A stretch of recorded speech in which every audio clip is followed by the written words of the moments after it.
ചോറ് തിന്നാൻ പറ്റും ഈ ചമ്മന്തി ഉണ്ടെങ്കിൽ. പറഞ്ഞതൊക്കെ സത്യാട്ടോ. എൻ്റെ ഉമ്മാക്ക് രാത്രിയായപ്പോൾ ഒന്ന് ചെറുതായിട്ട് പനിക്കാൻ തുടങ്ങി. അപ്പം ഞാൻ ഉമ്മാക്ക് വായ്ക്കൊക്കെ ഒരു രുചി കിട്ടാൻ വേണ്ടിയിട്ട് ഒരു ഉള്ളി ചമ്മന്തി എൻ്റെ വക ഉണ്ടാക്കാമെന്ന് വിചാരിച്ചു. ഇതെൻ്റെ വക സ്പെഷ്യൽ ചമ്മന്തിയാണ് കേട്ടോ. ആ പുള്ളിയൊക്കെ ഞാൻ തോട് കളയുന്നുണ്ട്. എന്നിട്ട് നന്നായിട്ട് ചുട്ടെടുത്ത് എന്നിട്ട് ആ ഉള്ളികൾ പകുതിയാക്കി കട്ട് ചെയ്ത് കൊടുത്തു. മിക്സി ജാറിൽ ഇട്ട് കൊടുത്തതിന് ശേഷം അതിലോട്ട് നമുക്ക് കുറച്ച് പുളി പിഴിഞ്ഞ വെള്ളം ഇട്ട് കൊടുക്കുക. ഞാൻ 2 ടീസ്പൂൺ വെള്ളം ഇട്ടു.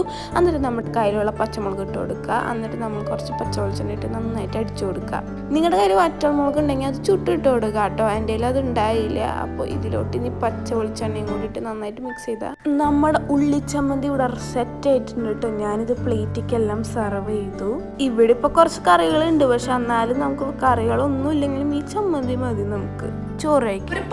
ചോറ് തിന്നാൻ പറ്റും ഈ ചമ്മന്തി ഉണ്ടെങ്കിൽ. എന്തായാലും നിങ്ങൾ ട്രൈ ചെയ്യാത്ത വീട്ടിൽ കറികളൊന്നും ഇല്ലെങ്കിൽ ഇതന്നെ മതി നിങ്ങൾക്ക് കഴിക്കാൻ. സ്പെഷ്യൽ ചമ്മന്തി ഉള്ള കാലം മാത്രമാണ് ഞാൻ ഇത്രയും ചോറ് കഴിച്ചത്. എല്ലാവർക്കും ബൈ.